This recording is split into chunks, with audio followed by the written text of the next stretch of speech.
Hola, hola, muy buenas tardes a todos. Mi nombre es Alexia. Aquí estoy con mi compañera JD. Seremos sus intérpretes entre el español, el inglés y el día de hoy. Y los subtítulos en español estarán a cargo de Isela y los subtítulos en inglés a cargo de Larisa. Good afternoon, everyone. My name is Alexia, and I'm here with JD. We'll be your interpreters for this evening. Our transcribers tonight will be Isela and Larisa. Para acceder a los subtítulos en español, haga clic en la flecha cerca del botón que dice CC en la parte inferior de la pantalla y seleccione Mostrar subtítulos. So in order to see the subtitles, you'll go to the part at the bottom where it says see subtitles, and then you will choose to see them. Y un aviso para todas las personas presentes que esta sesión está siendo grabada. And just a notice for everyone who's here that this session is being recorded. Entonces, trabajamos con un marco que se llama la justicia del lenguaje, la cual incluye el compromiso de la presencia plena de todes y la capacidad de comunicarnos en nuestros idiomas. And so just to let you know, we work with a theoretical frame called language justice. And with this frame, we work in order with a full commitment to allowing for everyone to speak the language in which they feel most comfortable and to allow for everyone's full communication and participation. Este evento se va a llevar a cabo entre el idioma inglés y el español. Se van a usar los dos idiomas activamente en el espacio, así que si usted no se siente cómodo comunicándose en los dos idiomas, va a poder elegir un canal para su idioma en unos pocos minutos cuando se active la función. And so this event will be in English and in Spanish. We'll be using both languages actively in the space. So if you don't feel comfortable in both of those languages, you'll be able to select to use the interpretation in just a few moments when a little globe will appear on your Zoom box. Entonces, si se está conectando a través de una computadora, van a ver un pequeño icono, como dijo JD, en la parte inferior de la pantalla en forma de globito. Ahí le pueden dar clic y seleccionan su canal de idioma. Si se está conectando con una tableta o un teléfono inteligente, pulse en el botón de más y verá un menú que incluye la opción de interpretación de idiomas y luego el inglés o el español. And so if you're using a computer tonight, you'll go to the bottom of your Zoom box where this globe will appear. You'll click on it, and then you'll choose the language that you'd like to hear. If you're on a tablet or a phone, you'll see a button that appears at the bottom that says More. You'll click there and then select the language in which you'd like to hear the event. Ok, entonces ahorita justo después de esta oración le vamos a pedir a Roberto que active la función y vamos a probarla para asegurarnos de que todas las personas están donde tienen que estar. And so when I finish saying this sentence, we'll go ahead and turn on the interpreting function and you can select your language and we'll make sure that it's working. Ok, entonces muy brevemente. Great, so then just very briefly. So for the people who are listening right now in the English channel, if you can just give me a thumbs up that you can hear me on the English side and you can hear the voice of JD interpreting into English. Let me know. I don't see any thumbs. Could someone let me know if you hear the English? Great. Echo. Yeah. Okay. There's an echo. Okay. You can hear JD? Okay. Yes? I'm going to switch to English and see if you all can hear JD in Spanish. If you can give me a thumbs up, if you can hear JD. Okay, cool. I see a thumbs up. Entonces, muy brevemente, les recordamos a las personas que prefieren So participar. I'd just like to remind everyone that if you'd like to listen in only one language and not bilingually, you'll just choose the language that you'd like to hear. If you feel comfortable in both languages, you can just stay in the main space and you can listen as people speak both languages. You can also silence the original language so that you only hear the interpreter with less interference. But if you'd like to, if you have any issues with the interpreting, go ahead and contact Roberto. He can help you. And then also we just like to ask people when they're speaking to go ahead and speak a little bit at a moderate pace to make sure that we're able to interpret everything that's being said. And also, we'd just like to ask the individuals who are listening to us in Spanish, you probably have already noticed that we're using the the E, instead of the O, like when we said welcome at the beginning, bienvenidos. This is not an error. It's actually, we're attempting to use inclusive Spanish so that we're not assuming people's gender or misgendering people. We're so happy and so appreciative of Poetry Project for having us here to be able to facilitate this language justice space, this multilingual space. And we feel so much solidarity and so much love with the work that everyone here is doing. So I think now we can go ahead and get started officially. Thank you so much. Gracias, Alexia. Gracias, JP. Thank you, Alexia. Thank you, JP. And now I'm going to read my introduction in English. Welcome, everyone, and thank you for joining us for the third and final event as part of Tierra Narrative's curatorial fellowship with the Poetry Project. Whether you are familiar with our work or learning about it for the first time, we are so excited that you all could join us and be a part of this event with us. It's really been an honor to work with the Poetry Project. We thank the staff, tonight's poets, the translators, and the incredible interpreting and captioning team, JD, Alexia, Isela, Larissa, and Jen Hofer, who couldn't be with us today. Thank you for making this materially and technologically possible. And thank you to the rest of the Tierra Narrative Collective. Òscar and I are just two members and are honored to do this work alongside Kenya Guillen, Genesis Mancharena Paz, Frisley Soberanis, and Leslie Martinez. This event is presented to you from the Poetry Project, which has presented live readings, performances, and other work out of St. Mark's Church in the Bowery since 1966. The Poetry Project is committed to continuously and critically engaging the history and future of its presence in this particular space. And as part of that, would like to acknowledge the venue's existence upon unceded indigenous lands, specifically the territory of the Lenape people. As Tierra Narrative, part of our mission is to foster conversations between the Central American diaspora and the Central American Isthmus. As a region, Central America is capaciously rich with indigenous ways of being, including over 500 spoken languages and a multitude of histories of relation and struggle, despite the long colonial history of dispossession and enslavement that have shaped the region. As members of its diaspora residing in the United States, we especially wish to point to the ongoingness of this history, the ways in which contemporary migrations through the Americas are in its continuum, and how US imperialism is complicit in these processes from the early 20th century to the present day. Like the Poetry Project, we recognize the continual displacement and violence perpetrated against indigenous people and people of color globally. And we are aware that these kinds of acknowledgements can be misused as stand-ins for actual decolonization work, which is something for us to bear in mind as we go forward in ongoing commitments to accountability, reparation, and equity. The Poetry Project traditionally shares a statement of safer spaces, and some Zoom tips at the beginning of their events. Please refer to them in the chat, where a Poetry Project moderator will share links to these documents in both English and Spanish. And with that, I will pass the microphone to Òscar Moisés Díaz. Tonight, we are proud to introduce you to the Guatemala City-based collective Cuirpoétikas and the lineup of poets that they've curated for us tonight. I'd like to share a few words actually about my connection to them and why this event came to be.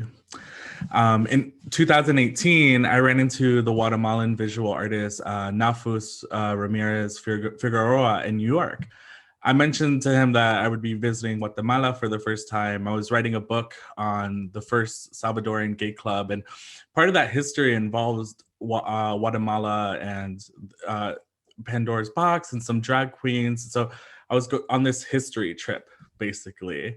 He immediately started a Facebook group chat with me and a bunch of poets.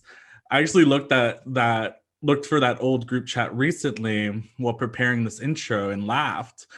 Because the intro went something like, quote, "You should all meet Òscar because he's crazy like you all," end quote, which of course was said with love.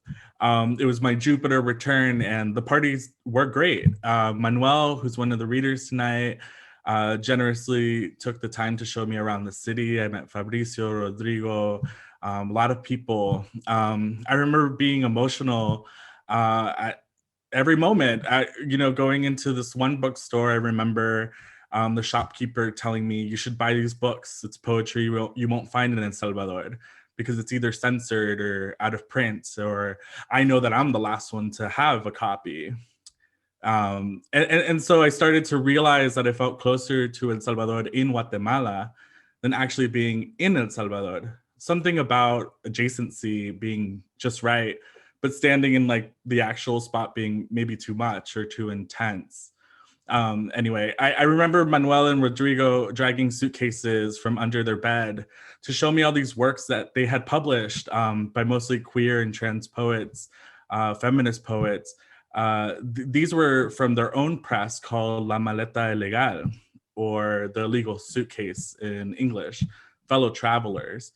I purchased mostly everything, so their suitcase contents were now stuffed into mine. I read through all the queer zines, pamphlets, and books back home in Queens, New York, sharing them with the rest of Tierra Narrative. We knew we wanted to find some way to work together with Cuirpoétikas sometime in the future.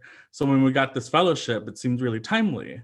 As Tierra Narrative, we felt an affinity with Cuirpoétikas, to archive and actively spotlight queer creativity, as well as being interested in their political activism in Guatemala City and beyond.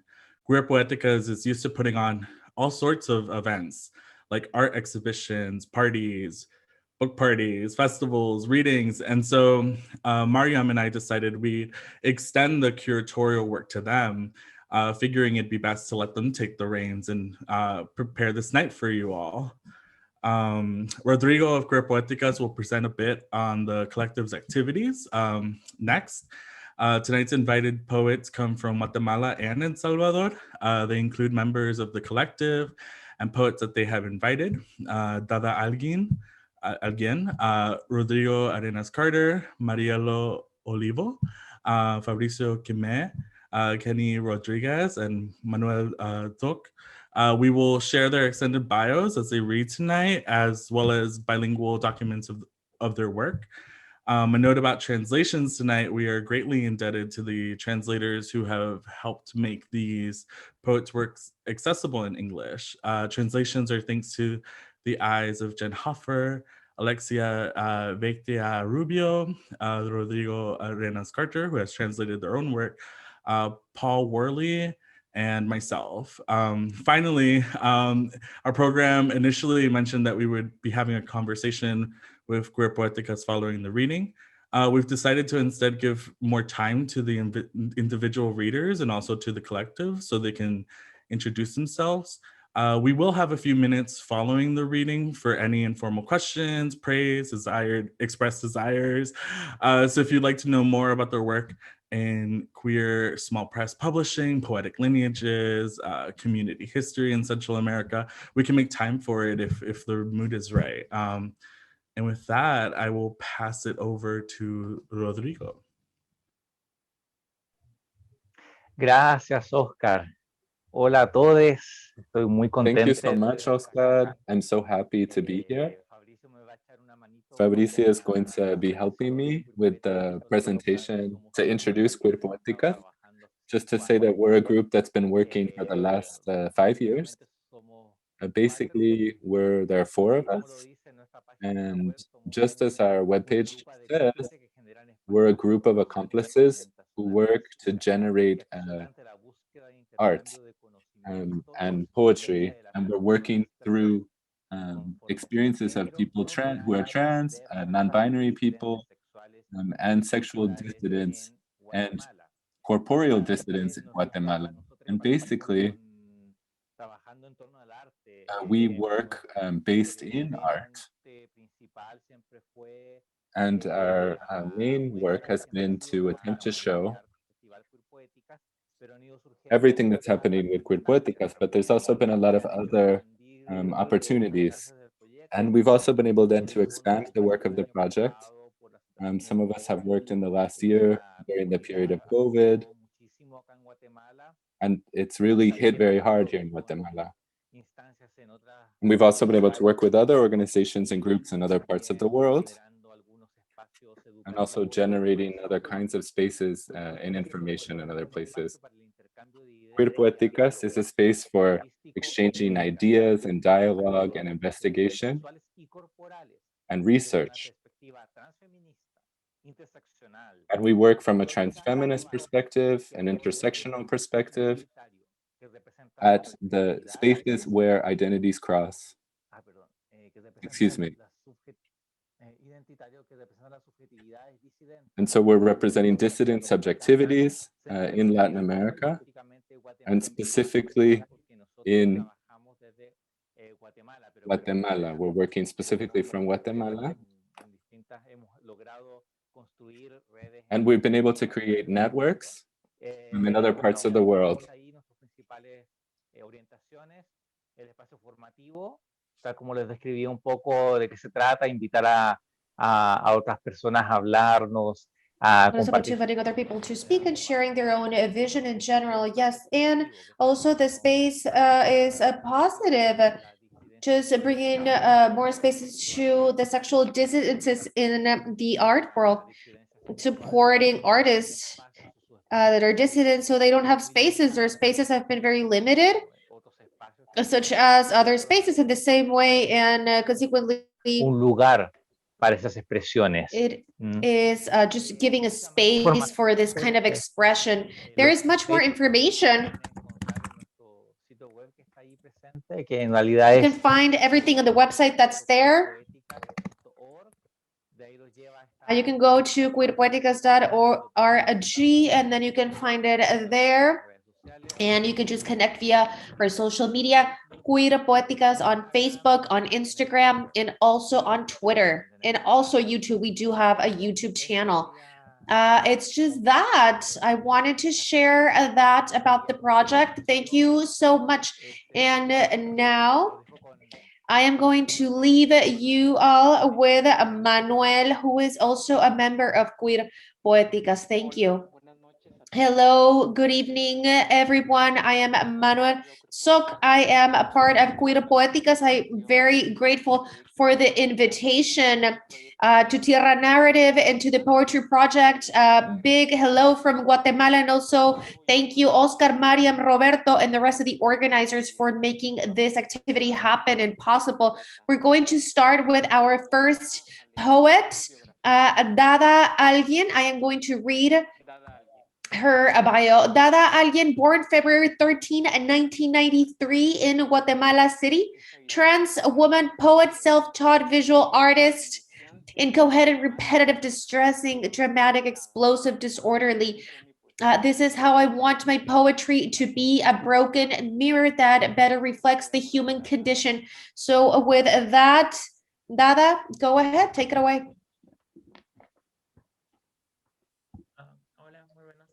Hi, good afternoon.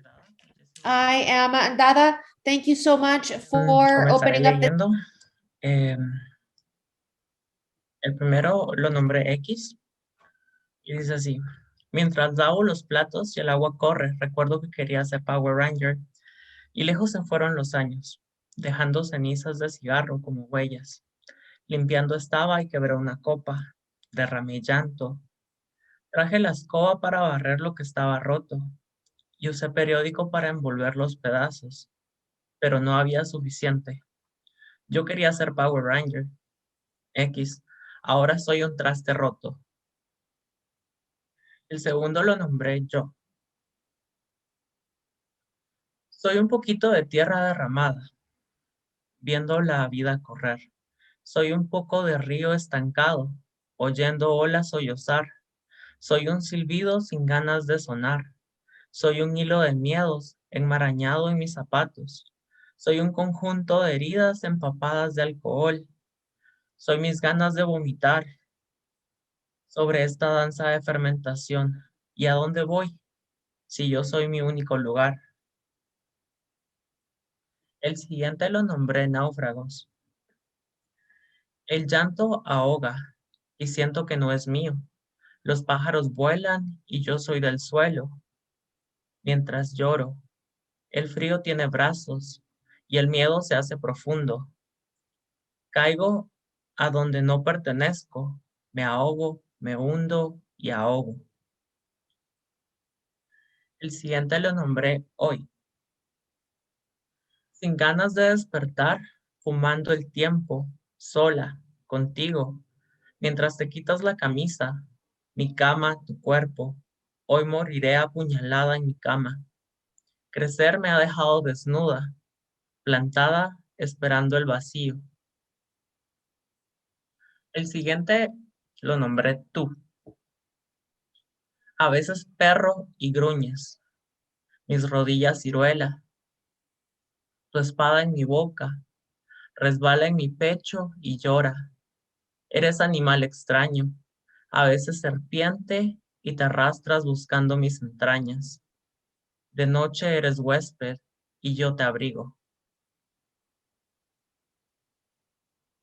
El siguiente lo nombré cuadro rococó.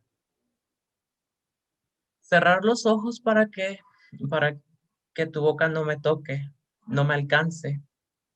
Me mantengo lejos en donde tu mirada no me silbe y tu nombre no me duela. Ahí donde los nardos ríen sin saber por qué. En brazos del pasto, donde pueda ser flor entre las flores y dormir en el espacio dormir, dilatando las pupilas con el cielo, cortando el hilo en cuadro rococó. Ah, pero las flores no lloran, inquietas esperan los cuerpos a devorar. La avena llora escarlata junto al río. Me alegra el silencio que acaricia mi cabeza mientras la vida tropieza. La siguiente se llama Muertos. ¿A dónde van mis muertos? ¿Dónde duermen sin mí? Mientras vuelo como pájaro nervioso. Aquí no hay tiempo para llorar. El frío se lo come todo y cenizas hay. ¿Dónde me esperan mis muertos? Lejos de estas orillas, atrás de la luna roja o entre la hierba amarga. El siguiente lo nombré No. No estoy bien, lo siento en los huesos. Aquí quiero dejar el peso. No puedo dormir. Mañana parece doler más. Yo no quiero llevar mis pies tan lejos. Dormir suena bien. Llevamos un hoyo gigante sin fondo, un hoyo con dientes, estómago y jugos gástricos. Mañana volveré al piso. Soy un bolo alimenticio, bolo y luego al piso. Gracias. Gracias, Dada, por compartir. Thank you so much, Dada, for sharing your poetry. So the next one is Rodrigo Arenas-Carter. Artista, migrante, investigador y gestor. Migrant artist, researcher in arts, a master's in literature, has obtained grants such as Experimenta Sur, Colombia 2016, Fundación Jax, Guatemala 2017, Fondart Nacional Chile 2019, among others. Has exhibited his work in several countries, wrote the books Vital Scarcity, a Poetry and Performance in Latin America and Chile, Editorial Académica Española 2017, the novel Once, Alas de Barrilete 2015, Pulp Queer from Ediciones La Maleta Ilegal 2017, among others, including the papers about performance art. They're a member of Cuirpoétikas and Raka. So go ahead, Rodrigo, with your poetry.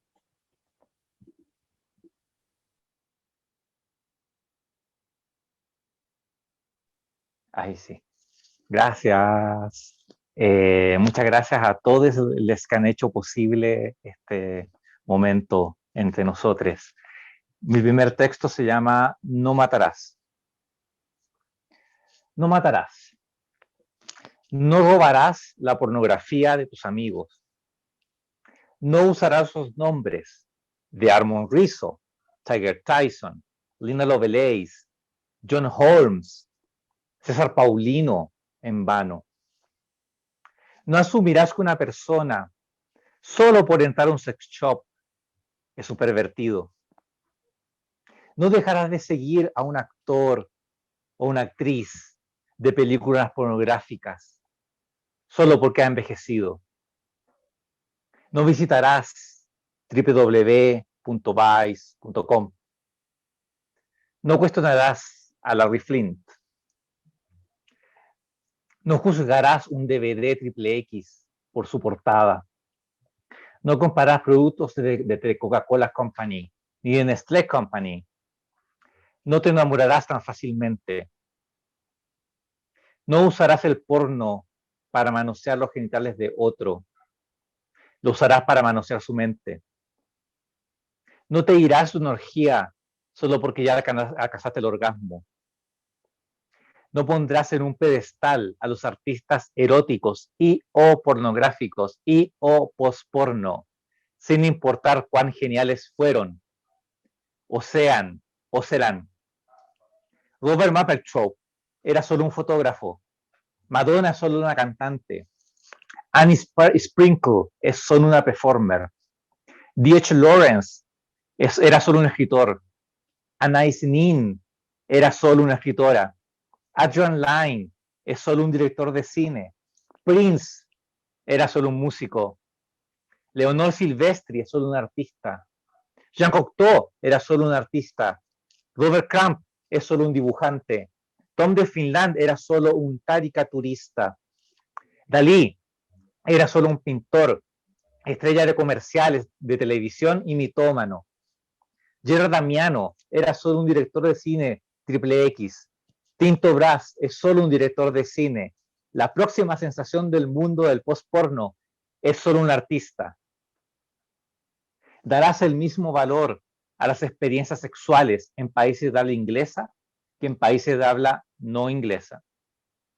No olvidarás que los genitales afeitados, los glúteos de silicona, el esmalte de uñas, los implantes salinos para agrandar el escroto y los filtros de Instagram no son parte de los 4 elementos y nunca lo serán. No harás sonidos repetitivos cuando te estés masturbando teniendo sexo. Sonidos como ¡ah, ah, ah! O ¡oh, Dios mío!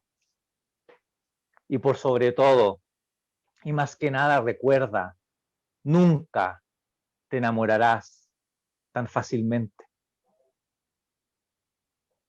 El siguiente texto se llama Camino gritando. Camino gritando. Corro gritando te amo por las avenidas. Como un psicópata suelto por los callejones. Te amo, les digo. A ratos tropiezo con la tapa de una alcantarilla y los transeúntes se ríen de mí, pero yo no dejo de gritar que te amo. Hoy grito mi amor sin parar. Hago ridículo, pero sigo gritando. Mi garganta se seca con dolor y sigo gritando. Y los vagabundos intentan protegerme, formando un círculo a mi alrededor, y sigo gritando. Y una millonaria que va pasando por ahí con su bolso Michael Kors en la mano, saca su iPhone con protector Chanel para llamar a la policía y sigo gritando. Y los vagabundos le roban el bolso y sigo gritando. Y la policía llega y se horroriza ante el pus que brota desde mi garganta y sigo gritando. Y ya tengo fiebre y sigo gritando. Y los policías no pueden controlarme y sigo gritando. Y la lengua se me cae a pedazos y sigo gritando. Y la gente ya ha empezado a sacarme fotos y a grabar videos y sigo gritando. Y un periodista llega a tratar de entrevistarme y sigo gritando. Y mis dientes empiezan a saltar desde mi boca y sigo gritando. Y llaman al FBI, a la CIA, y cuando me buscan en la base de datos y se dan cuenta que soy ilegal, llaman a la migra y sigo gritando y mis pies sangran y sigo gritando y aparecen últimas en mis manos y sigo gritando y se me cae la piel y sigo gritando y ya no sé dónde estoy y sigo gritando y ya nadie se atreve a mirarme. Para terminar, un texto que se llama Domingo 12:30 p.m. Perdón.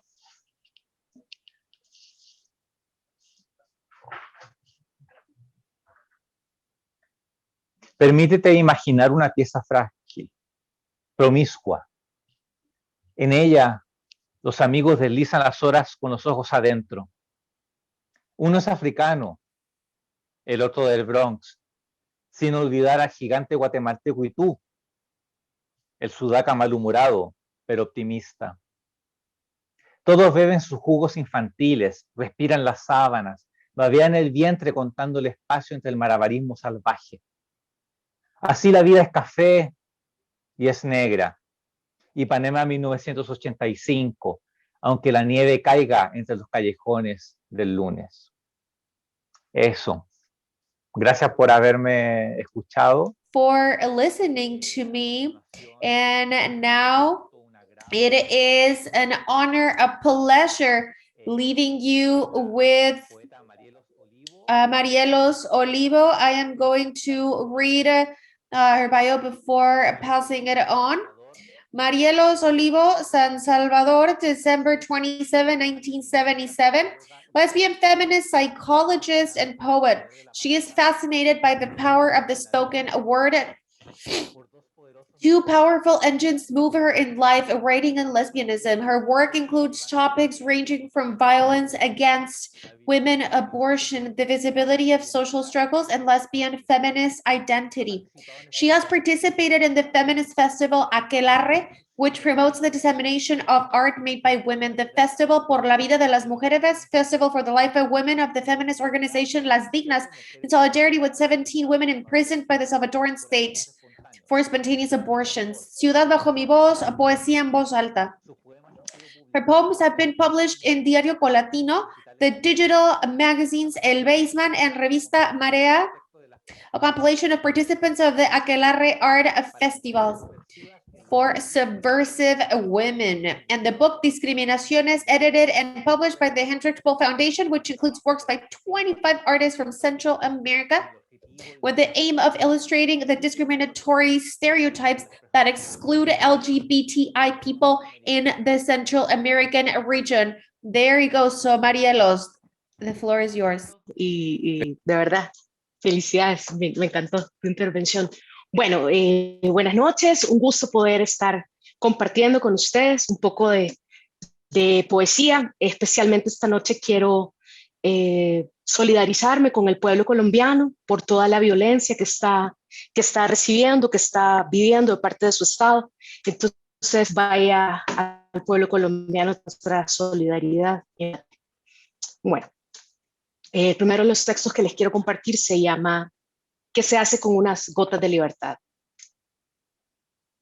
Brotar en tierra expectante, que ansía abono, agua, sol.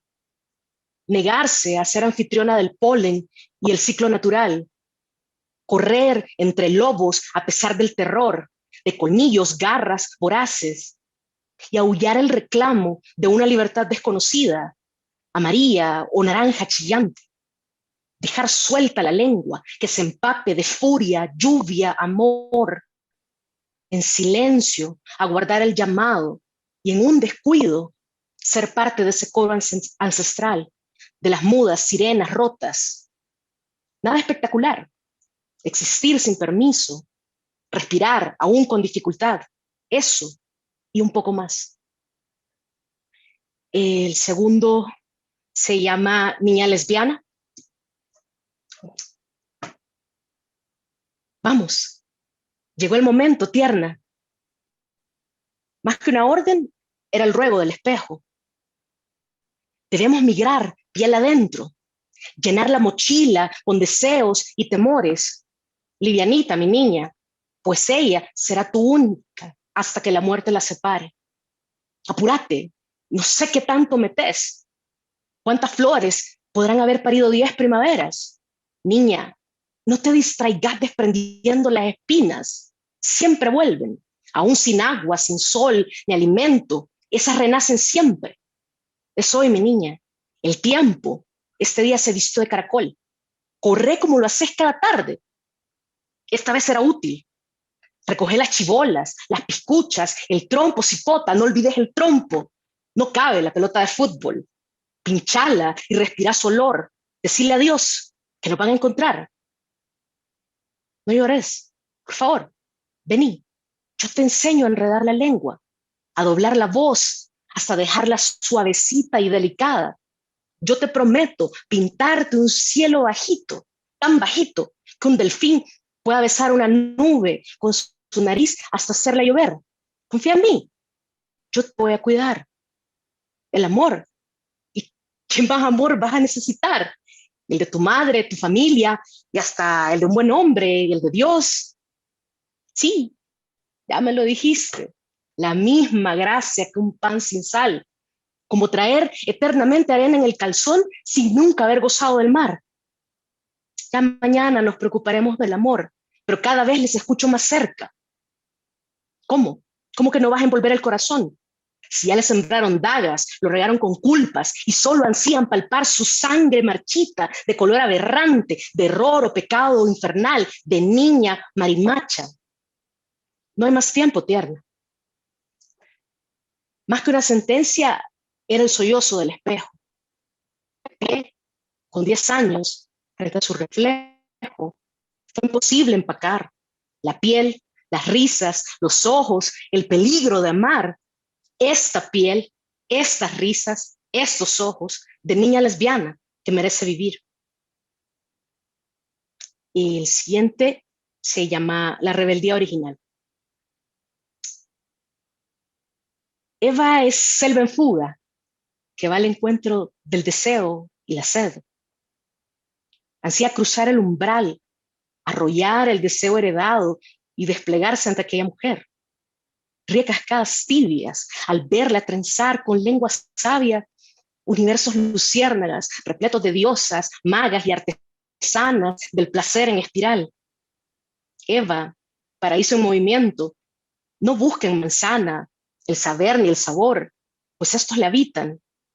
Tan solo intenta soltar de su vientre almejas, cometas, un remolino que ofrendarle a su amada al inicio del verano o en un lunes verde.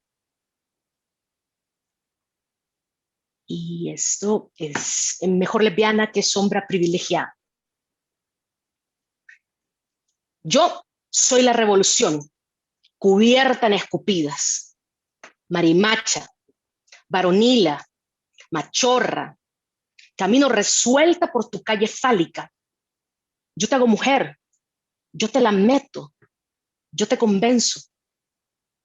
Colibrí aleteando son mis ojos, el miedo no le paga renta a mi cuerpo de lesbiana, nunca penetrada, 1000 veces penetrada. La amenaza es la misma, la valentía diversa.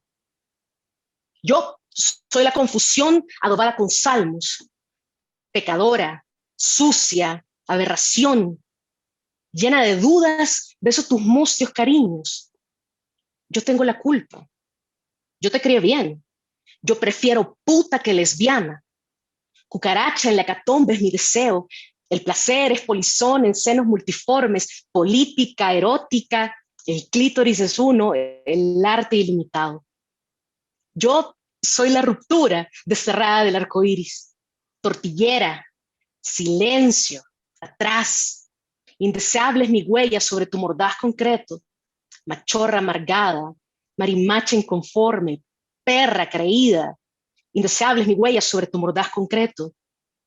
Avispa en tu párpado mi lengua fue, tu burla solía reforzar la sumisión milenaria, protagonista, villana, tu lucha no es mía, mi lucha no es tuya. Yo soy la locura, mi caos habitó la casa de Safo. Mujer, homosexual femenina, feminista. Cuando la rabia no me cupo más, exhalé con ritmo al estar desclosetada. Lesbiana, feminista, estar y actuar. La ardilla no le teme más a la pantera. Ágiles rodean alambres de púas en complicidad neonata. Compañera invisible, compañera visible. La apuesta es ahora, la urgencia perenne. Y bueno, el último de los textos que quiero compartirles se llama Espiral Semanal, pensando en todas las mujeres que a diario son asesinadas en nuestros territorios. El asco me decora los colmillos. Asunto privado. Crimen pasional. Novia de pandillero. Nada grave. 4 golpes. 4 vergazos asaron la cara esta semana. Entre toda la mierda que nunca se limpió como recordatorio de lo que nunca desapareció. En medio de arreglos y pactos sellados con apretones. ¿Y por qué sería diferente? Si son ellos los que violan, asesinan y mutilan, estrellan puños descascarados. ¿Qué más da si son 8 o 24 cuerpos? Mientras sean mujeres las que recojan embestidas, siempre y cuando en las camas y en los hoyos aparezcan poros de mujer, poco importa si la absolución se entrega bajo la mesa o bajo los reflectores oficiales. Total, la tregua nunca nos incluyó a mis hermanas y a mí. Y si hoy es como ayer, mañana será como siempre. Si el diputado a los puños, si el cura lame pies bañados en sangre de mujer, si el que viola de todas formas no aborta y a la que aborta se le encierra 30 navidades seguidas, si a vos se te olvida, si vos, hermano, que te deleitas hablándonos en género, pero astuto, conservás el cofrecito que tu abuelo le heredó para que guardaras los privilegios que su padre le regaló, mañana, a huevo, seguirá siendo como siempre. Eso es. Gracias.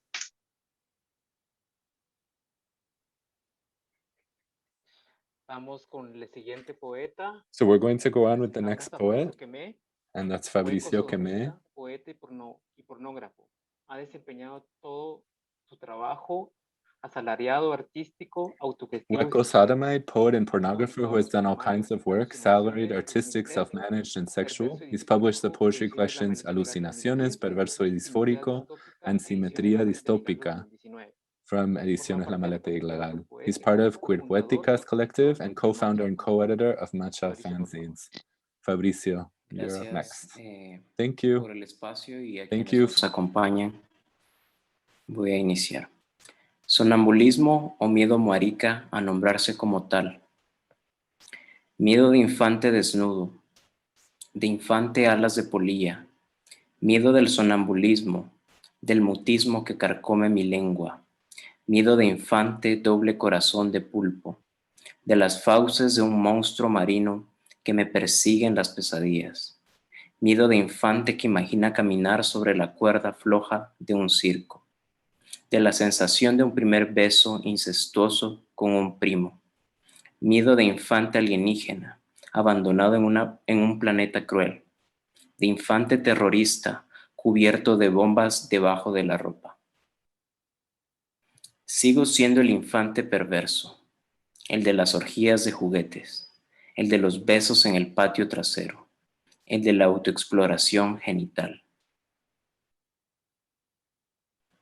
Las palabras usadas para denominarnos yacen enterradas bajo la piel que hemos arrancado de nuestros cuerpos, bajo nuestros músculos desgarrados, bajo los huesos triturados y venas reventadas. Aquí solo queda la plena esencia, el aliento moribundo que nos corroe de vida. He pensado en desaparecer, en vender mi identidad a través de eBay o en una subasta local, al mejor impostor. En mis genitales llevo un tatuaje de código de barras que consume placer. Soy un insaciable y no he sido vacunado contra la rabia. Devengo perro infernal, devengo cyborg postapocalíptico, devengo identidad desconocida, salida directamente de mi desquiciada imaginación. Regocíjense mutantes, porque a ustedes les pertenece este mundo distópico. Nuestra monstruosidad jamás será deseada. Nunca podrán emular este lenguaje animal, ni replicar nuestras mutaciones, mucho menos nuestra repulsividad. Hablamos por nuestra abyección, defendemos con colmillos y garras lo que somos. Y por supuesto, somos muy, muy, muy huecos, raras, rares, bichas inclasificables, quimeras innombrables. Gracias.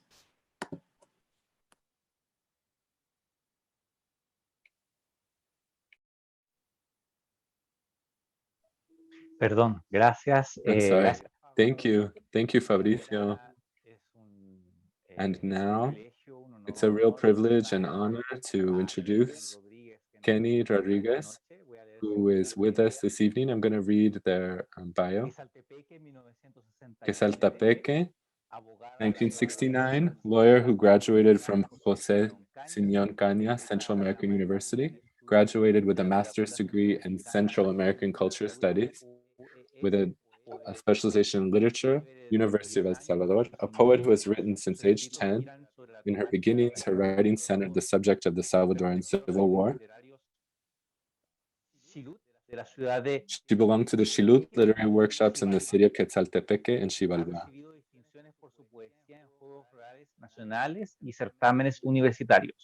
Kenny Rodríguez has received distinctions for her poetry at the National Floral Games and college pageants. A former political prisoner, her testimony is included in the book Tomamos la Palabra, Mujeres en la Guerra Salvadoreña. We Take the Word, Women in the Salvadoran Civil War.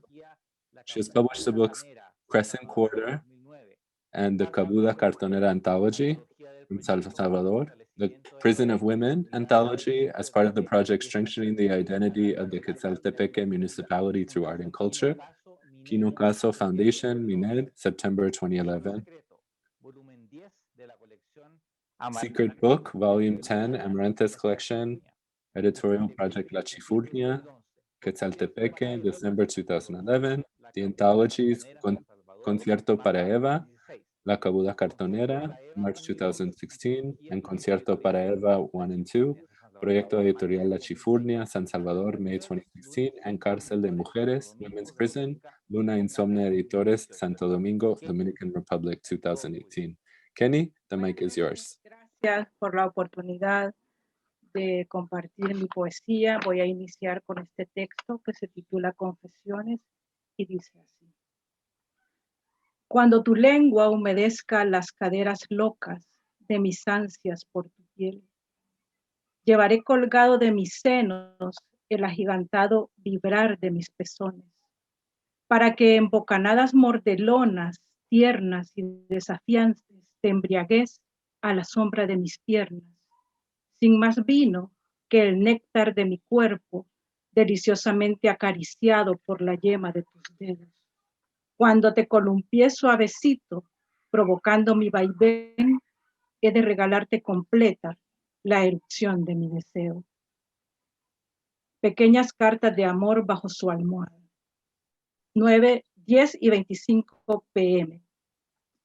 Creo en el incendio de tu voz, hechizando mi oído, el izquierdo, terco, loco, desmedido, susurrándome tus palabras, tu voz, arrancada entre miles y miles kilómetros de distancia, haciendo mella todas mis ataduras, temblorificando mis dedos, mis manos, mi cuerpo, mi amor, que se escurre de la cama y te padece, te busca, te presiente, descifra las estrellas, voltea las cartas, lee la cabulla del cigarro que me fumo y te dibuja, mujer de humo, mujer de fuego, mujer de barro, mujer de sueño, mujer desnuda, mujer de piel ajena.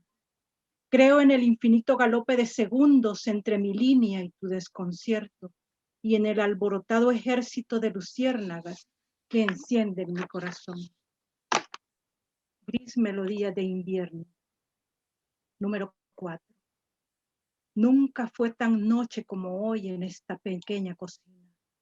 Tu sonrisa aplasta el desvelo y las letras abren su vuelo rezagado después de tanta lejanía.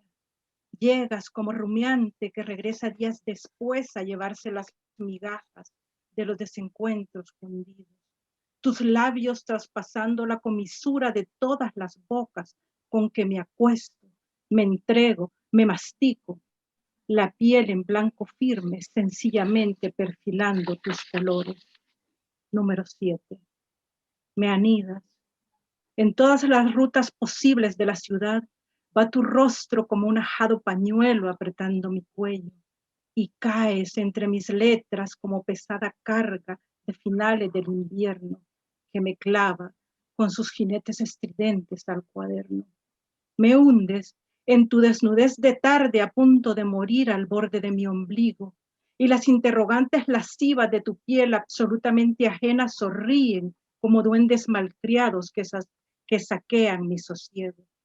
Y la noche resbala desde la ventana hasta tu cuarto, colgando una dulce lanza de saliva que hiere mi delirio, que yergue mis pezones, y todo el arrobo desde el desvelo a la locura, con sus brazos de cristal estrujando la aturdida oscuridad en que espero llegues a nombrarme.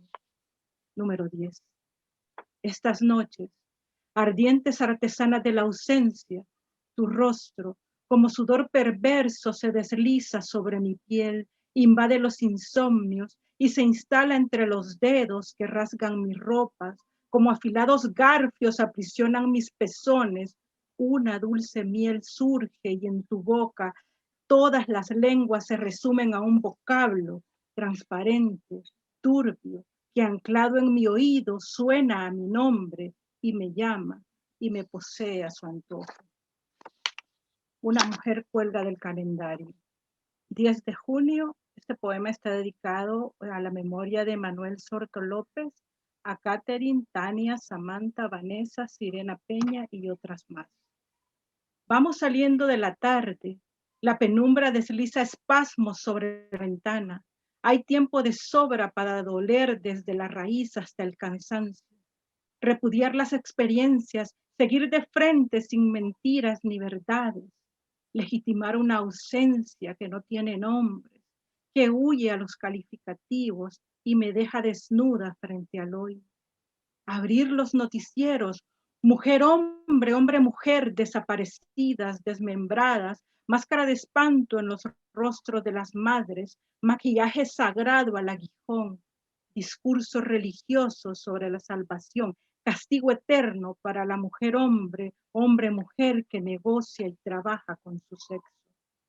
Huestes malditas se enfilan desde catedral, colocan la señal de la bestia en la frente de los antinatura, la misma que guardan para sí fervientemente bajo su disfraz. A solas hay culpas y marcas que nos delatan frente a los espejos. 10 de junio, en memoria de Salomé Zavala y Carla de la O. Los motivos aparentes justifican la ponzoña de la ejecución. La muerta es un hombre disfrazado de mujer. Uñas de los pies esmaltadas rumorean confusión. Sábana celeste cubre el torso. Pelo largo devanado entre lodo. Es un hombre disfrazado de mujer, corre el murmullo. Se apostaba en las esquinas del camino y a la espera de algún cliente, y se la llevaban por horas, y se la llevaban por días, y se la llevaban por semanas, y se la llevaron por siempre, afianzada en el cañón del M16. Es un hombre disfrazado de mujer, injuria patronal para este pueblo, y se la encontraron vestida, y se la llevaron por puta desde su puesto en el mercado, y se la violaron, y se la clavaron, y se la cobraron completita, porque era un hombre disfrazado de mujer. Muchas gracias.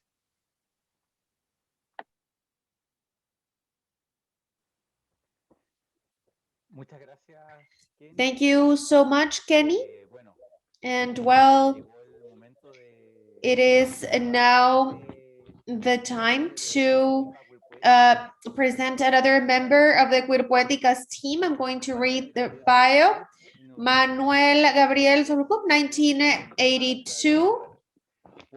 San Andres Chacul, Guatemala City, Maya Quiche, poet and visual artist. Their work attempts to metaphorize social realities that stem from intersectionality, identity through poetic language and visual arts.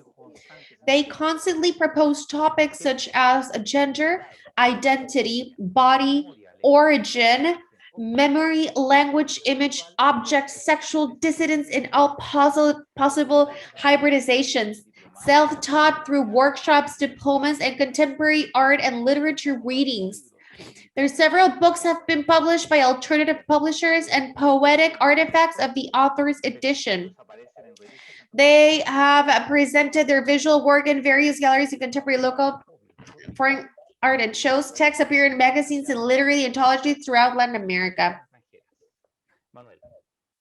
Manuel? Gracias, Rodrigo.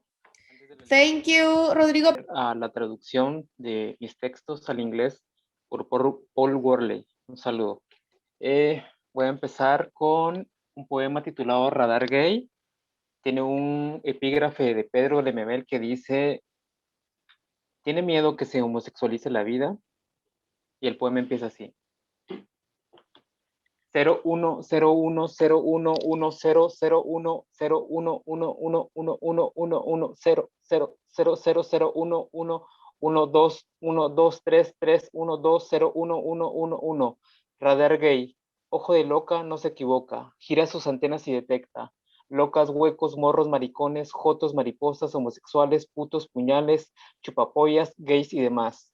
Los observa caminando por calles de avenidas, en parques, en malls, comprando lo último en moda y discos de Madonna, adquiriendo la despensa del mes en los supermercados, y el cajero que les cobra también es gay.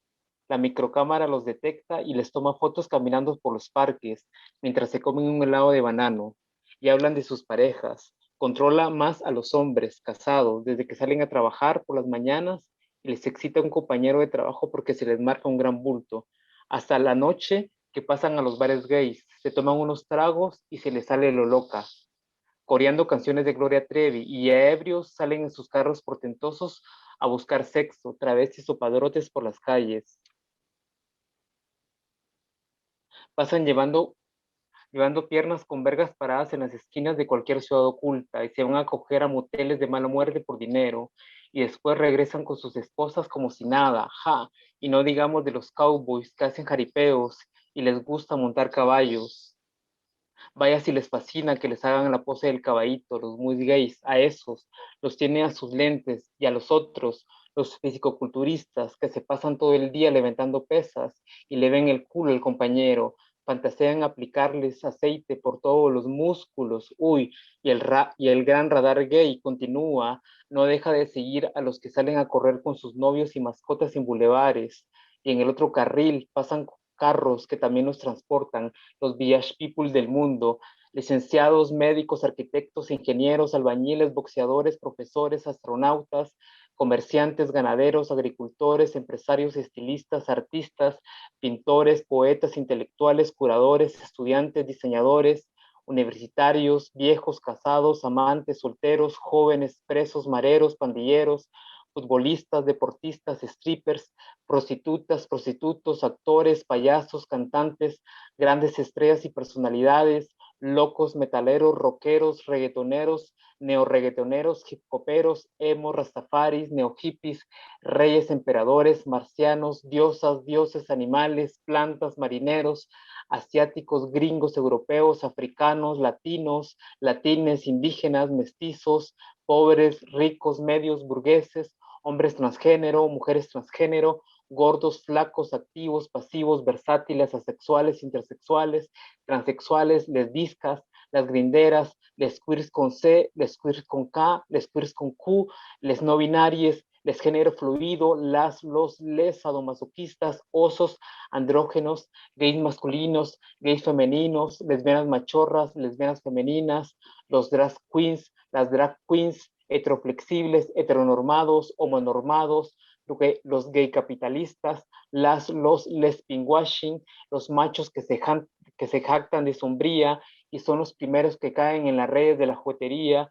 los gays de pelo en pecho, bigote, los que se asumen, los que no se asumen, alguien del público, alguien de Zoom, no te equivoques, radar gay, no te equivoques, la Grecia antigua, la Roma antigua, Apia la antigua, Apia la actual, mayas, incas, aztecas, mapuches, la munda pasada, la munda presente, la munda futura, los que se suicidan por una sociedad de mierda, les torturados, desaparecidos, asesinados desde siglos, los que lloran un silencio por no poder decirlo, los que se casaron enamorados, los rechazados por sus padres, los tristes gays, viejos y solos, mas el gran radar gay tiene bien controlados a los que portan máscaras, curas, padres, sacerdotes, pastores evangélicos, el Papa y su puto Vaticano, soldados, policías, militares, políticos, diputados, presidentes, que niegan, prohíben, satanizan, amarse entre iguales, manejan una doble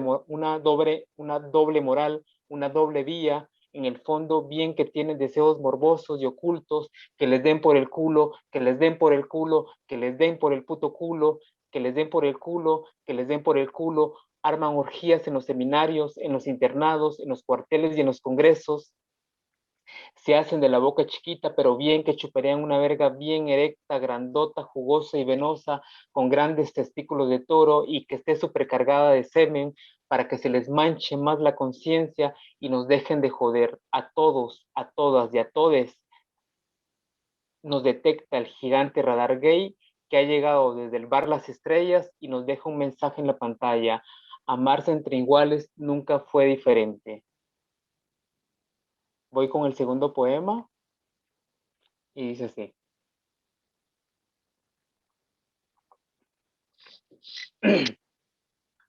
La guerra de los lápices ha comenzado sobre las naciones violentas. Los homocyborgs escriben sobre la memoria de los cuerpos desaparecidos.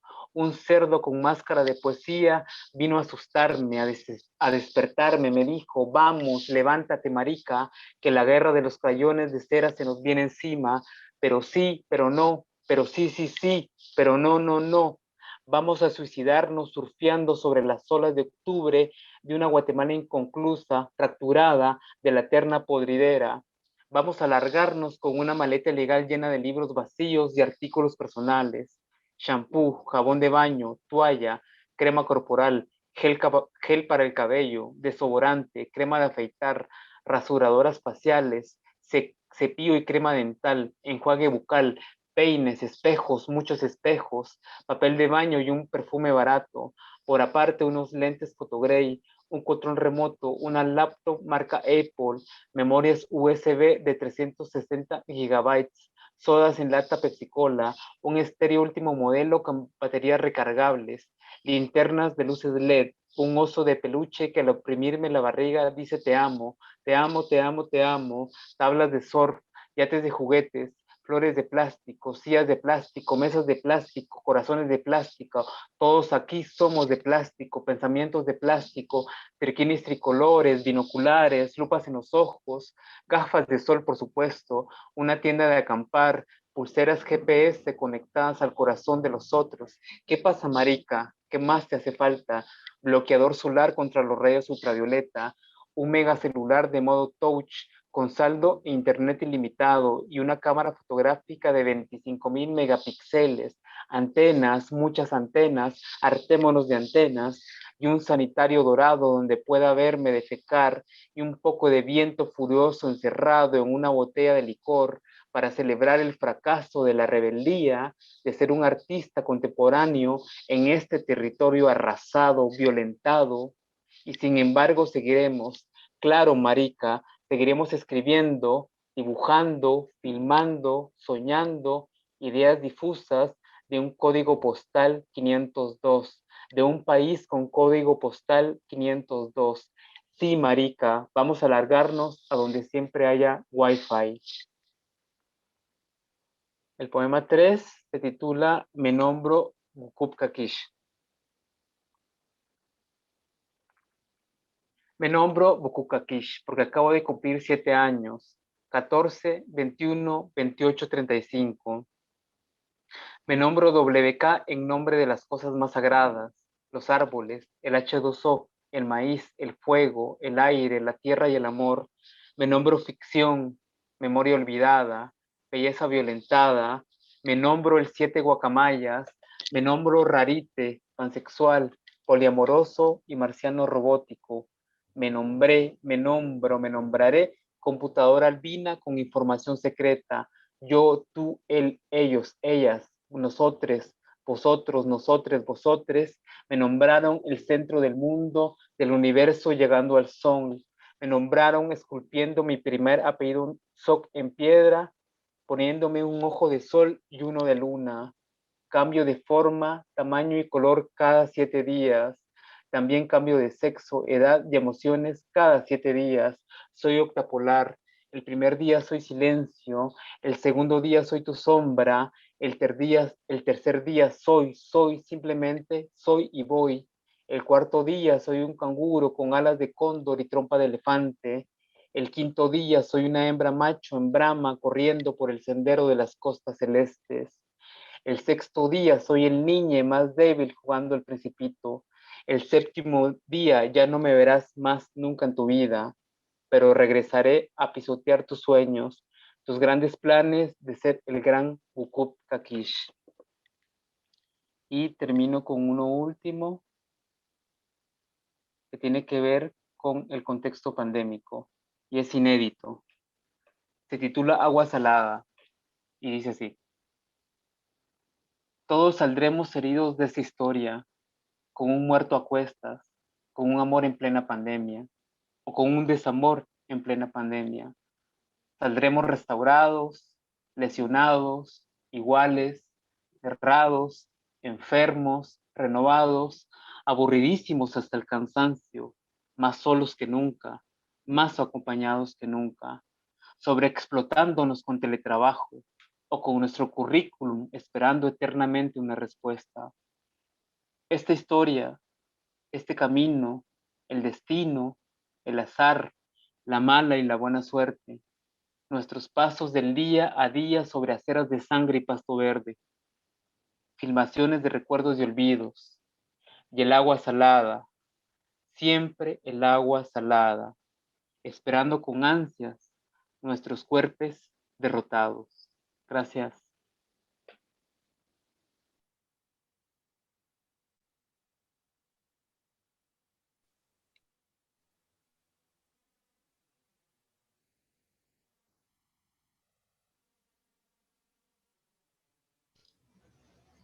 Wow.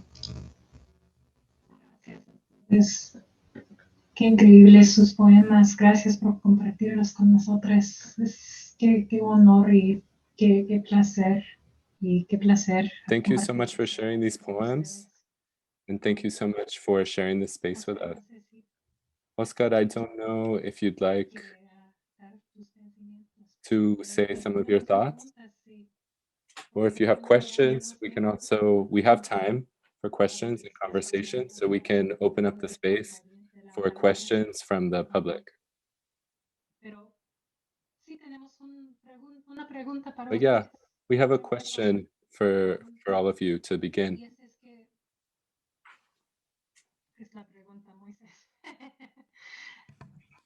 Ya no recuerdo. Oh, I don't remember the question. I'm still in the words, I'm still in the poems. Estoy chequeando el chat. Bueno, I'm checking the chat right now. So I think we have a few questions that we can start with. Sienten libre. Anybody can answer. Cualquier persona puede dar una respuesta. And feel free to answer. Anyone can give it. Anyone can answer. ¿Qué los trajo a cada uno a la poesía? What brought each one of you to poetry, and how do you find community through that?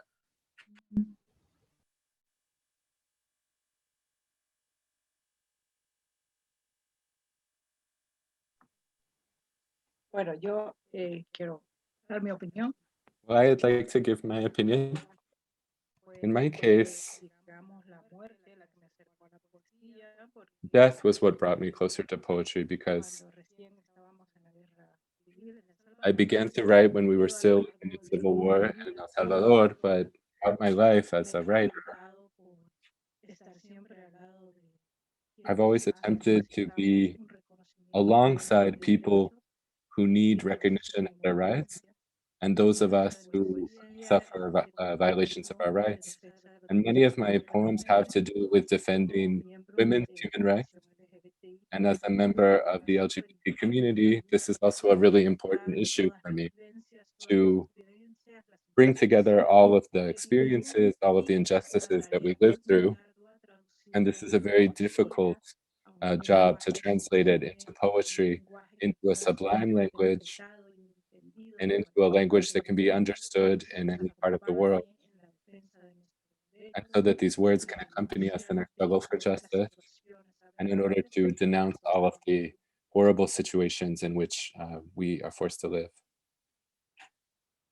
Sí, yo quería compartir de que en mi caso. I also wanted to answer because for me, poetry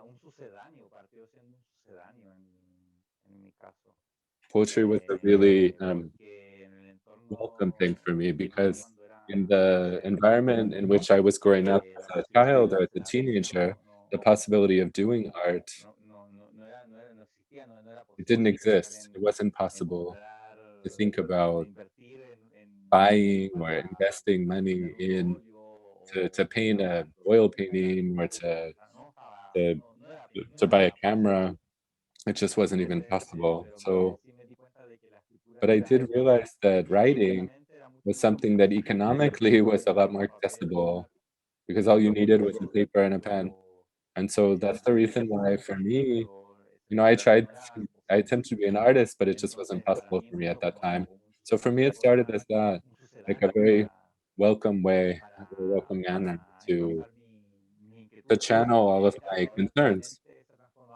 And so right now it's transformed into something else. It works in its own way.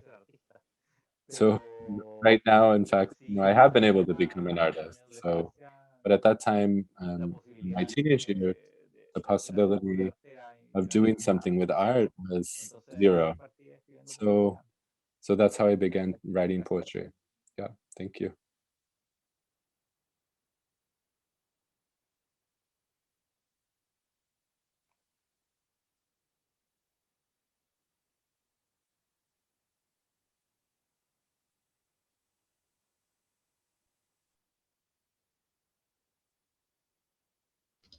Otra.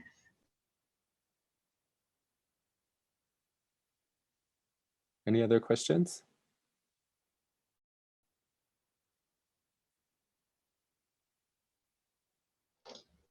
Tenemos una pregunta. Or other people? We have a question. We have a question here from Ignacio Carvajal. I don't know if Ignacio wanted to ask the question. I can also read it. Ignacio? Did you want me to read it, or would you be willing to read it?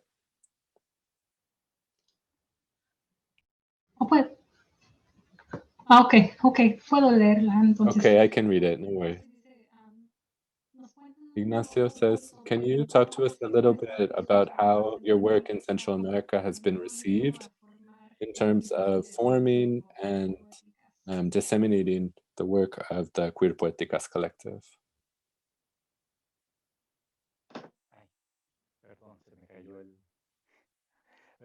Sorry, it fell. Yeah, sure. So I think there's been a lot of response to our work. We've gotten a lot of support from Central America. There's been a really amazing reception for our work. And so I think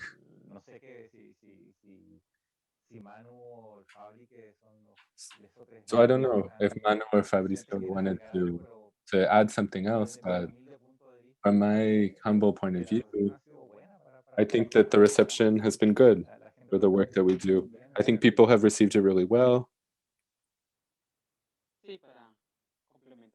Yeah, to add something to the response of Rodrigo, I think that in Central America, I think it's a real need to make sure that the affectivities and of dissidents are heard. And if we're thinking in terms of geographical memory, this has been a space that has just never existed in the imaginaries. Cuirpoéticas has arrived to change that, to plant ourselves on the stage. We've gotten a lot of work from Costa Rica, from Honduras, really good work from all around Central America.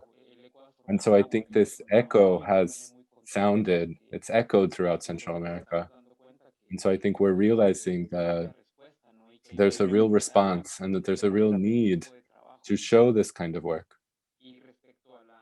And in terms of the question, the previous question about poetry, for me, I came to poetry out of a need to express an intimacy that had been denied or hidden, an intimacy that had to do with desire, that had to do with the body and with oppression. And so I think poetry for me is a tool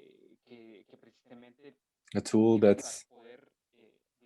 really serves to put on a stage, in the middle of the stage, all of these desires, all of these denied desires of the heteropatriarchal system. And so I think this poetic exercise is important in that regard. I think all of us use this tool really well.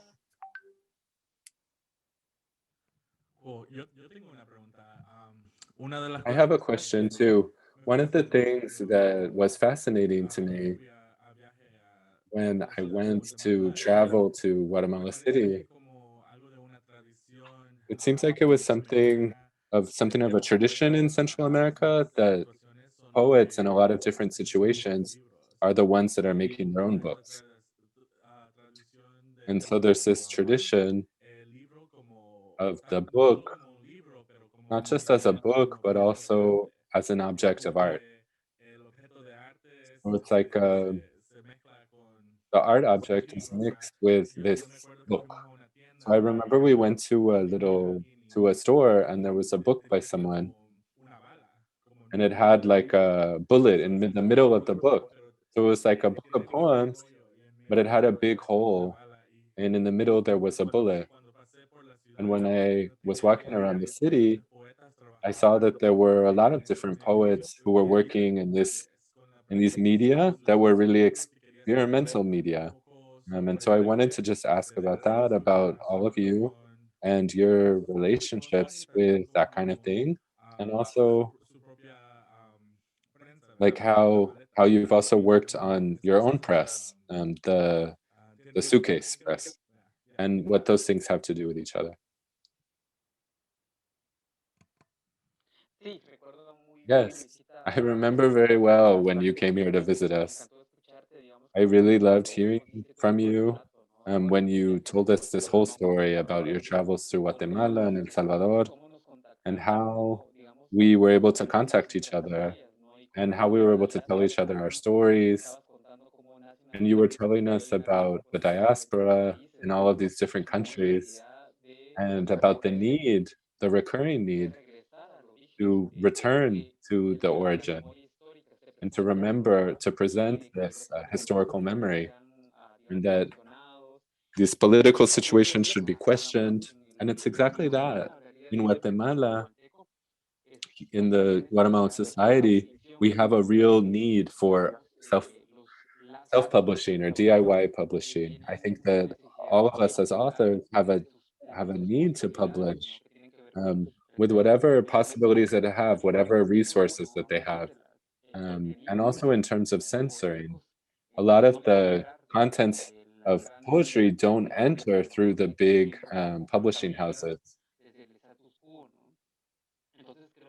And so I think that, they work against the status quo. And so we just have to publish our own work. And I think we do it well. I think it's a kind of craft work. I think it's an independent work. And I think it's a work with conscience and also with a conceptualization and with a consciousness about language and about political discourse. As you said before, there's books that are intervened with bullets that have to do with the context in Guatemala.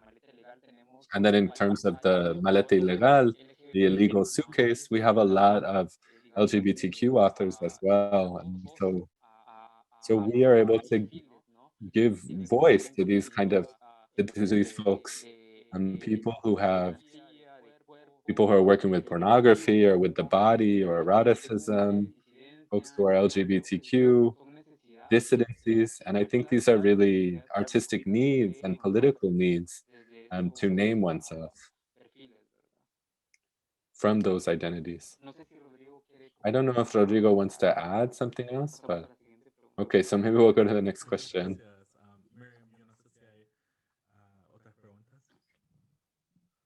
I don't know if there's any questions, Miriam. I think these can be the last. ¿Quiénes son las personas? So who are the people from your poetic lineage? And who are the voices who you'd like to name right now in this space? Whoever is able to be here and whoever is no longer here, and anybody could answer.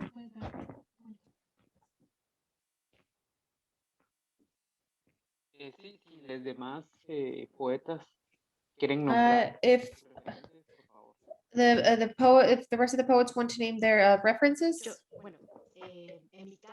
Well, in my case, truly, my relationship and encounter to poetry comes from the oral tradition, and I really love to reclaim this language that we use in our own territories. Not necessarily always being working with or close to what the academy or the academics consider valuable and what is the poetic and what is not. And I am very proud and naming my first poetic referral, which is my grandma. And she is a woman, she lost her sight when she was about 40 something years old. So she lived through that and she had to really use that visual memory and going through that experience and losing her sight, her eyesight, developed her ability. And I think she always had it. I mean, it's something that's very endemic to like women being able to tell these stories through the oral history and reclaim histories that perhaps are not necessarily in the official history or that maybe they don't have a lot of value. You know, the topic of the community and effects to me that is what or who I am the most proud of, and I always try to name her because it was through her stories, telling a story from anything, sometimes from fantasy or lies, quote unquote, and that imagination to maybe calm you or even frighten you. And to me, I think that is the main thing. And she basically, in my work, she is the one who reclaims a multiplicity of women's lives and their own bodies. And I always really like to remember this woman and other women that, as her own stories, her own living experiences, their own bodies are not on recorded on the academia, or maybe the publishers do not think they're valuable. So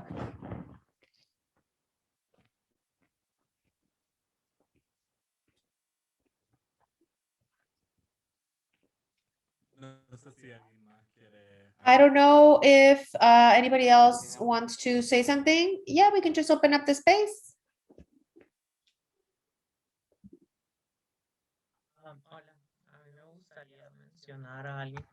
I would like to mention someone who is not present here today, someone who has really helped me in finding my own way, is Manuel Tzoc. He is a person who has been tremendously inspirational to me. I think it has given me a lot of strength, such as several members of Cuirpoétikas. And even if I am just barely starting in these pathways, I think that I could also mention my sisters from the trans community, because it is also a way of reclaiming. And truly, I wouldn't like to just box it up in one level or some sort of like fetishism. And I think there is a lot of talent that's undiscovered. And I think that because of this space, like Cuirpoéticas, and the spaces that are opening up today, for example, they're really helpful to motivating other people to keep creating. And I would just like to name them. Thank you.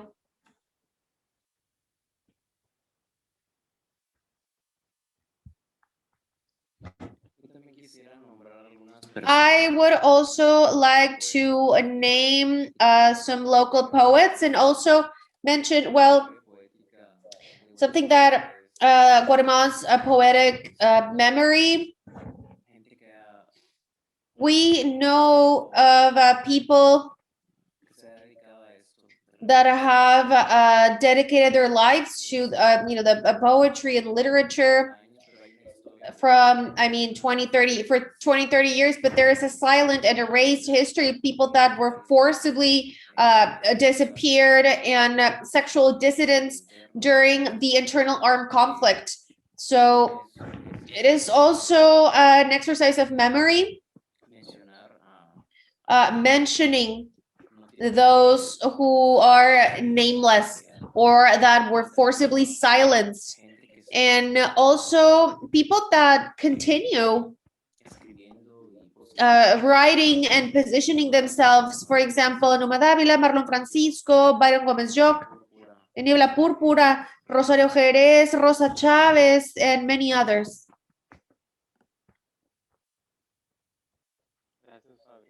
Thank you, Fabri. And in my case, I would also like to name all the grandmas that for me in particular has really influenced me. Isabel de los Ángeles Ruano, who is a poet, an elder poet, the one in the Miguel Ángel Asturias National Poetry Award 70. She has a lot of poetic condition. She's gone a long way and still resisting from another reality. And that says a lot. Francisco Nájera as well, another poet. That's another reference for me from the 60s, 70s. And he starts to name dissidents, let's say, to visibilize his work, and also won the National Poetry Award. He's 70 years old. And I think that there's a big list. Luis de Leon, who was also forcibly disappeared by the Guatemalan state under the internal armed conflict. I think that's very important to name that, to have that memory, like Fabrizio is saying, and just being aware that we have so many references, grandfathers that gives us a strength.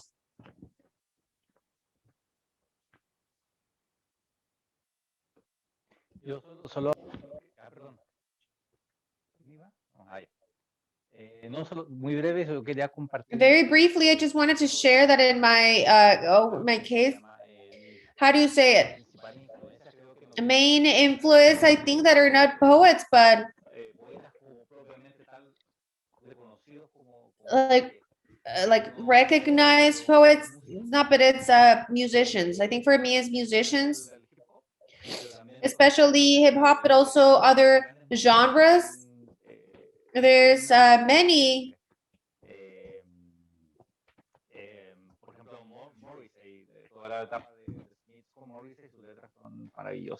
Morrissey, for example, his lyrics are amazing, and also many more that I would never finish naming, and that are still like Kendrick Lamar. Kendrick Lamar is a tremendous lyricist, and those are my influences when I think about that question. I think of musicians, of the songwriters and lyricists. Thank you.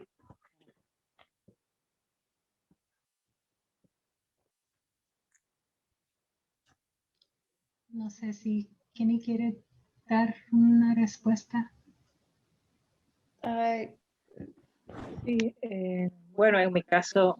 Kenny, so in my case, it is a special recognition to a poet who has always put her face and her body for the lesbians, the compañera Silvia Matos, who is an older woman who has always been, let's say, in a constant struggle for the recognition of the population from her own word, and that it is also a very important poet, Salvadorian poet, because let's say it is the first lesbian woman who is published from certain mainstream publications, not precisely from El Salvador, because we were talking about the impossibilities of being published from the mainstream channels with this whole topic of mainstream.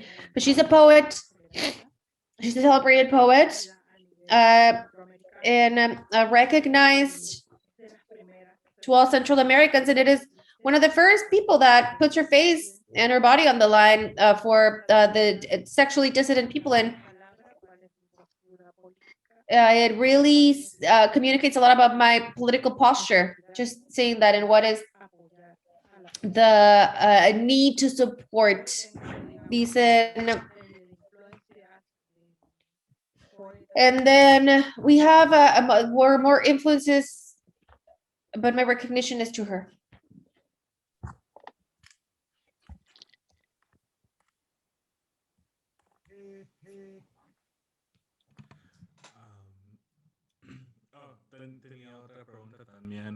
I had another question too. So all of this is so interesting. I feel like I have just thousands of questions in my brain right now. And it's so special to be here with all of you right now. And I hope it's not the last time, because we have to continue to get together. Kenny and Marielos, I also went to El Salvador a little bit before or after I went to Guatemala. It all happened like in the same year. I was with Elena Salamanca, and we were in the UCA, and she told me the name of Ricardo Lindo, and that was the first time that I had heard of a gay Salvadoran poet. And for that, at that moment, that was really important for me. And then a year passed by, and I couldn't find his book. Or then, when someone lives outside of the country, it's really hard to get that kind of information. And I have noticed that, like, there's a real absence. There's a real absence in the official history, everything that each one of you has mentioned. And then when I went to Guatemala, I found poets from El Salvador who were writing in the 90s, who were feminists, who were queer, who had all of these radical politics that didn't show up in Google. And I think there is like a radical tradition, a very queer and very feminist tradition of poetry in El Salvador, but I think it happens in other places. Or I hear about poets in San Vicente or outside of the capital who are doing that kind of work, or I hear the names of people or the names of like a small press or things like that. I'm trying to make a question. Maybe it's about if you can name like different magazines or places or situations or groups or collectives in El Salvador that you all have, found spaces for your own work. Maybe it's that, yeah. Okay, so as I mentioned before, there isn't a state publishing house that's interested in publishing work that has to do with our community. They've published some writers. We do have some independent publishing houses, like, for example, Chifolnia Cartonera, and that is by Guevara, and they've published a series of poets that haven't been published in the canon. So we do know each other. Like, as poets, we do know who we are, and we know who's working from a place of dissidence. Normally, we're inviting each other to different events, and performances. So for example, in June, we're going to have a reading of different women from the community, and then also another event with men, people who are working from a position of sexual dissidence. But being a very, how do you say it, religious country, and with all of this heteronormative framework, for some people, it's very, very difficult to show up and show your face and say, this is my word, this is what I'm going to say, and I don't care what you will think. This is my posture, this is my position, and this is what I'm going to read. But we do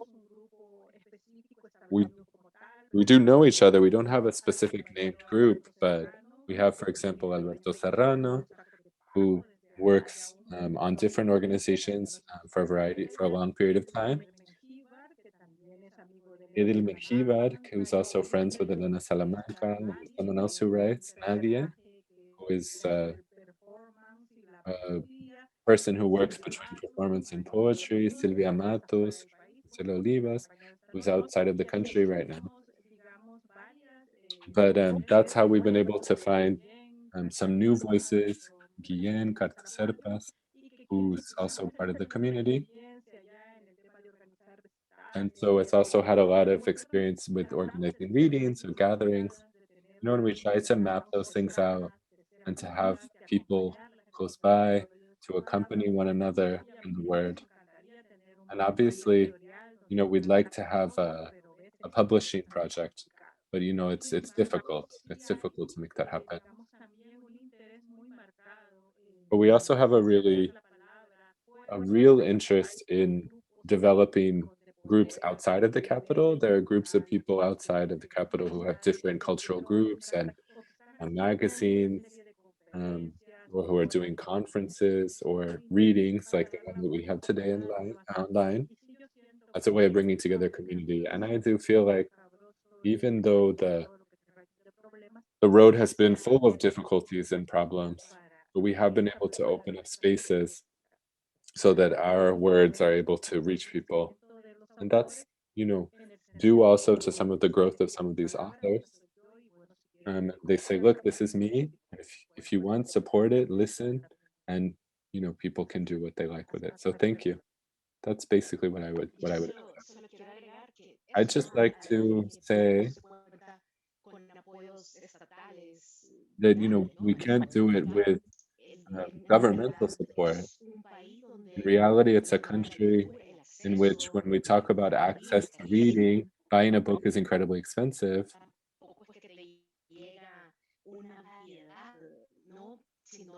You're also not getting a large variety of books. Paulo Coelho, you know, is a bestseller. So, you know, we don't have a lot of publishing houses that you can reach out to. But also, as Kenny said, and what Manu said about Guatemala, we also have another one that's called Peluca Cartonera. There are some young people there that who are part of the LGBT community as well. So I think we see some movement there. And then also, I think, you know, this is also a silver lining of the pandemic. Something that it's done is that we've also created these kinds of spaces to reach out and to meet other people. I think there's a lot of people that we're not necessarily publishing, but it's specifically for me, the oral tradition is really important. I think I'm much more into that than the written word. So I think all of these tools that we have, all of these platforms that we have, are also a means of generating this memory, right? The memory of orality, which I think is beautiful. So I think this thing that has developed through the pandemic, that we can also reach out to other people in other countries, I think it's really amazing.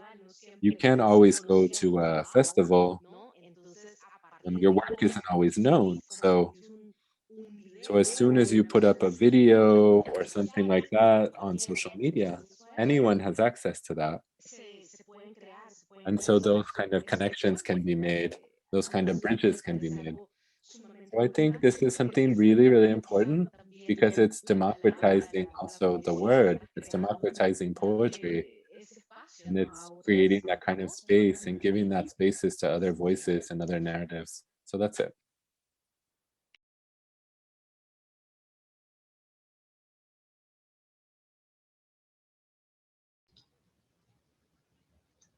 Gracias por sus respuestas todas. Thank you for all of your responses. Estamos a tiempo. I think we're at time. There's a lot more that we could ask. But I'd just like to thank all of you for all of your responses, your generous responses, and for your poetry.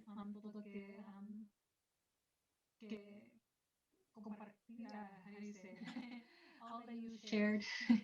Sorry for the Spanglish. Pero creo que ese va a ser todo para esta noche. Gracias. But I think that's going to be it for tonight. Thank you. And it's so great that we were able to make this connection between Cuirpoétikas and Tierra Narrative. This is something that's really special. And it is also, again, another one of those silver linings of the pandemic. I don't want to say that, but it's something good that we have in these hard times. So thank you. And thank you to the public, to the audience as well.